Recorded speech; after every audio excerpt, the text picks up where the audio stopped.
ქართული ოცნების ყოფილი მხარდამჭერი ბიზნესმენი და ახლა პატიმრობაში მყოფი გიორგი ჩიკვაიძე ციხეში მისი ლიკვიდაციის შესაძლებლობაზე საუბრობს. ჩიკვაიძე წერს, რომ შესაძლო ლიკვიდაციის საქმეს ივანიშვილის რეჟიმი FSB-სთან ერთად ხელმძღვანელობს. მისი თქმით, მიზეზი მის ხელთ არსებული ინფორმაცია, რომელიც FSB-სა და ქართული ოცნების ჩართულობით სხვადასხვა ქვეყნის მაღალჩინოსნის გადმობირების საკითხს ეხება.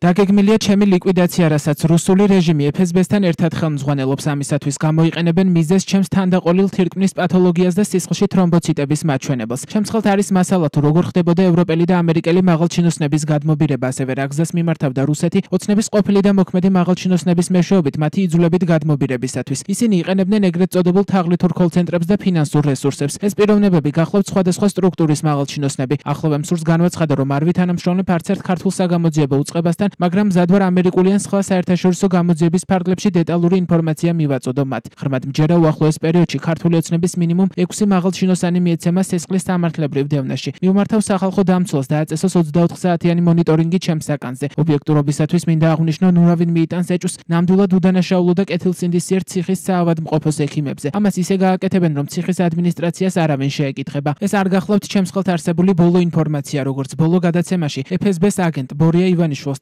დავპირდი, ჯერ ბოლო გვერდი არ გადამიშლია.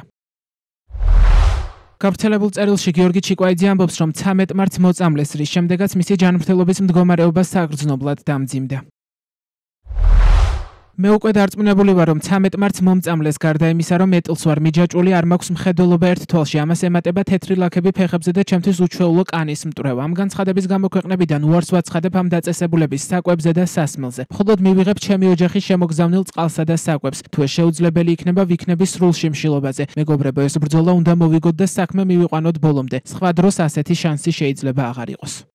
გიორგი ჩიკვაიძე 11 მარტს მას შემდეგ დააკავეს, რაც სასამართლომ აღკვეთის ღონისძიება გირაო პატიმრობით შეუცვალა. მისი ბიზნეს პარტნიორის ირაკლი პაპიაშვილის გირაო კი ძალაში დატოვა. ჩიკვაიძესა და პაპიაშვილს წინასწარი შეთანხმებით ჯგუფის მიერ სამსახურებრივი მდგომარეობის გამოყენებით დიდი ოდენობით თანხის მართლსაწინააღმდეგო მითვისებას ედავებიან. მათ ბრალის დამტკიცების შემთხვევაში 7-დან 11 წლამდე პატიმრობა ემუქრებათ. ოცნების ყოფილი მხარდამჭერი ბიზნესმენი გიორგი ჩიკვაიძე თავს დამნაშავედ არ ცნობს და ამბობს, რომ 2022 წელს ანტისახელმწიფოებრივი დავალების შესრულებაზე უარის თქმის შემდეგ მას რეჟიმი პოლიტიკურად დევნის. დიდი ოდენობით თანხის მართლსაწინააღმდეგო მითვისების საქმეზე დღეს სასამართლოში მორიგი პროცესი გაიმართა. სხდომაზე ირაკლი პაპიაშვილი დაიკითხა. სხდომას არ ესწრებოდა თავად ჩიკვაიძე. ის წინა პროცესზე მოსამართლის მიმართ შეურაცხმყოფელი შეძახილების ბრალდებით დარბაზიდან გააძევეს.